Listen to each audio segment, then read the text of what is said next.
Hello everyone, this is Maximus. It has been a long time since I have done a video. I'm not going to get into why I haven't done a video in a long time, because I just didn't.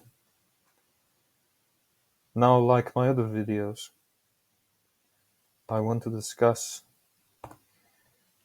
this figure here and some problems with his views, because he was taught by Proclus and Proclus from other predecessors from him.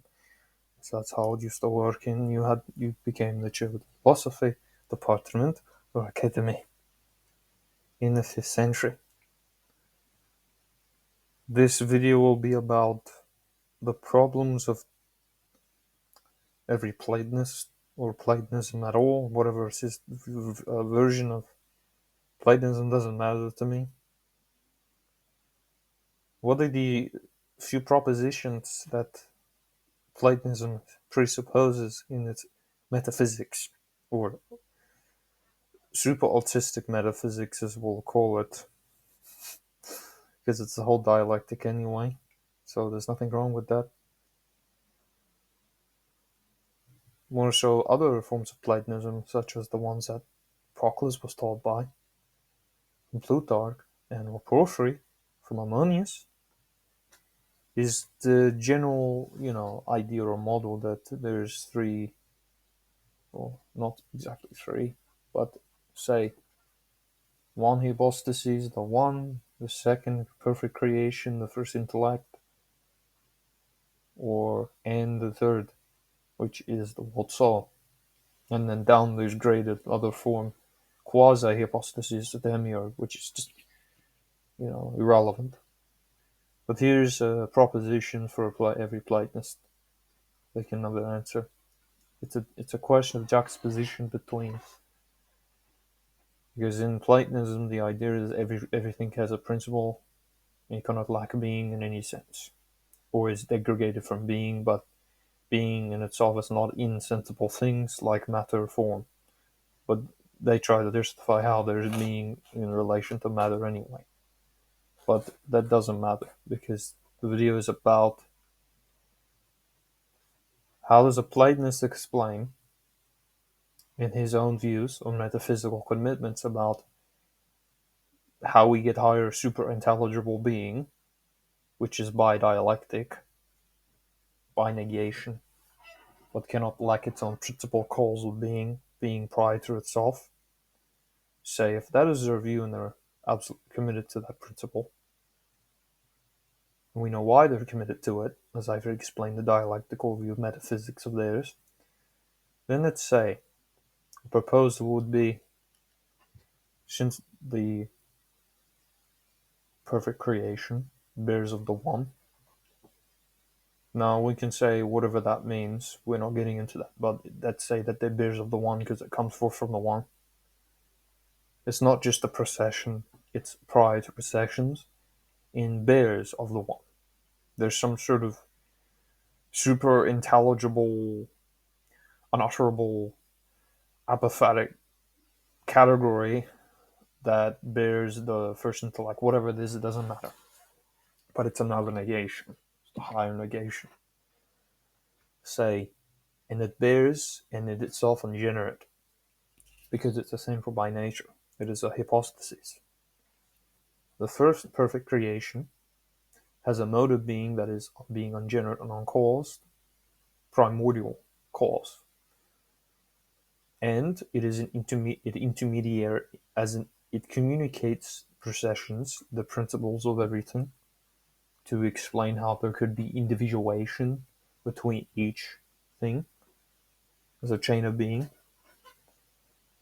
Now, how does the Platonist explain, or my question to every Platonist is, since you say there's juxtaposition between the one and the first intellect, well, wouldn't it necessarily follow, and I think it does, that it's an absurdity to say that if every principle from the one is ungenerate, uncaused in relation to another by negation, then it would soon follow that the processions ontologically are also ungenerate, because they also have the mode of being uncaused, not prior to themselves, from the first intellect.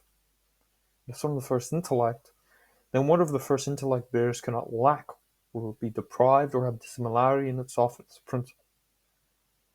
Now, if its principle is uncaused, then its own principle, which also differentiates and individuates among the processions themselves, ought to be, by identity, also too uncaused, meaning hypostases as well, because they're defined as nature now, and they're essential. In this system, it's essential, rather it's co-essential. Because once you get to the level of superintelligibility, you get to the realm of gods. The realm of the gods is the realm of superintelligibility, is one of the highest levels of chain of being to the first intellect. Between each individual procession, they're not going to say that there's sort of separability. No problem. But you've got a greater problem than just separability. How do the processions themselves, as being juxtaposed to each other by negation and dialectic, within themselves, among themselves, as having principles, how do they too not generate more uncaused hypostases, as also primordial causes from the first intellect? What is the thing between them?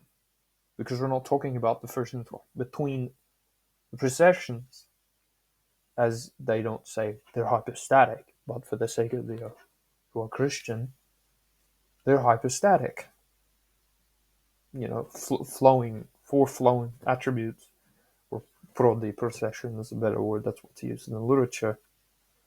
These are ontologically not posterior to causes. So it's not Aristotelian, four causes. It's metaphysical causes that are super intelligible, that they're manifestations of a cause. So it's more fundamental as a principle prior to principle, because it's super intelligible. There's no quintessence category to apply to it in the way you would apply to regular things. Like, what is a cause? It's a fundamental question of the procession itself becomes an uncaused hypostasis to precede its own procession, which is a contradiction. Whereas Porphyry says in his response to Proclus on the eternity of the world, so they all believe there's no ex nihilo creation. How could you say that if foreknowing and foreknowledge is God's will, and that's what God is? So there's no ontological distinction, or a real distinction, or an absolute distinction, however you want to say it, between what God does and what God is. Well, wouldn't that be true for creation? Meaning, how could you have immutable creation that imitates the perfect form of what creation is meant to be? If deprivation is evil, then we could say the one is evil then, because it must return to the one. But how could an imperfect thing like matter, helio, return to the one? But I don't say it does. But vice versa, it's part of the eternal manifestation of the one from the first intellect. How do you get the processions to come down, to give to the demiurge the forms, to imprint upon matter, geometry, etc., as Plato says in the Republic? The act of contemplation, the perfect intellection upon the forms, and then upon the forms upon the matter, which we all live in. Second problem that I have is the epistemology one. How does a Platonist make use of time, future, past, etc., the past and the future, and time and space? Well, they can't. Because if you view time in a cyclical manner, and they do, a very, a loop, an entire spherical movement. I'm not getting into the nature because it's autistic Pythagoreanism. then they can't explain how you could have a legitimate, genuine past that isn't really linear or cyclical, because it's intangent, because it's coming forth and returning. So in between the interval sequences of each mode of interval between each succession of time, meaning how the time exists temporally, because temporality would be a precession here for a Platonist. How does the distinction between the past in itself contrast that with the future in itself? If if you're going to say that there's no such thing as time, what I mean is temporal time, as the part of the sensible reality, then you can't explain how past actions account for the future in a genuine, real, free sense. It just ends up in determinism or extreme forms of determinism, because you now deny personal freedom. But there's no such thing as personhood in Platonism. How do you have time as an uncaused procession act in an ontological mode proper to creation if it's just eternally ordered matter? How does time relate to matter? And how do you even have time at that point? If the mode of time in creational order, let's say in the Timaeus, is known through negation, through affirmation, then how do you know that the demiurge isn't just tricking you? How do you know that the demiurge isn't just the devil? If you know things from the lowest form of reality, meaning the matter, and matter is meant to be evil, even though Plotinus doesn't refute the Gnostics, still the explanation of evil is deprivation of matter, the demiurge. What's the point of the demiurge then? It's absurd. You don't have a genuine form of time, you don't have a genuine form of temporal experience. It's an absurdity. It makes knowing the one impossible. Because the way you come to know the one is in time and space.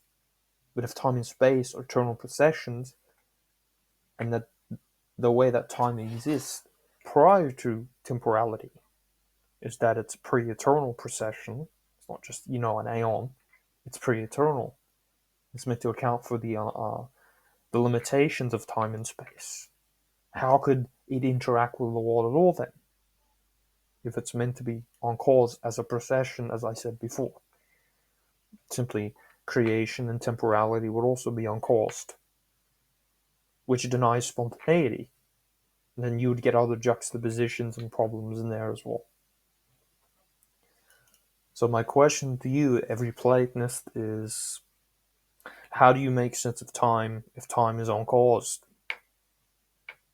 And now you can say, well, we don't believe that. Well, you don't believe in your literature because it does say that in the Timaeus. Because you have to explain reincarnation. Because there's no actual divine freedom in your view.